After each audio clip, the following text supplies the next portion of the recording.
बादाम पहाड़ में सशस्त्र डकायती उद्यम 2 जनक निस्तुक माड़ मारी पुलिस को जिम्मा देले लोके। बादाम पहाड़ बजार में शनिवार रात्रि समय जनक घरे प्राय 5 जन दुर्बृत्त माने पिस्तल देखाई घर भितर को प्रवेश करने उद्यम करथिले।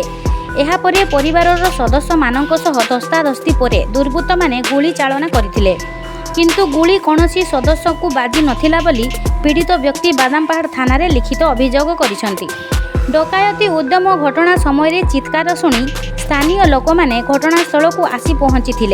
सही समय 2 जन दुर्बृत्त माने बाइक रे खसी पलाउथिबा बेले स्थानीय लोक मैंने सेमानंकु काबू करी निस्तुक माड़ मारी पुलिस को हस्तांतर करथिले। घटना संपृक्त अन्य 3 जन दुर्बृत्त माने खसी पलाइथिले बोली सूचना मिली। धरा पड़िथिबा 2 युवक माने झारखंड राज्य अंचलर बोली जणा पड़िछि। बादाम पहाड़ थाना पुलिस घटनार अधिक तदंत करुथिबा सूचना मिली। स्थानीय लोक माने बादाम पहाड़ बजार रे पुलिस पेट्रोलिंग पई दाबी करिसंती।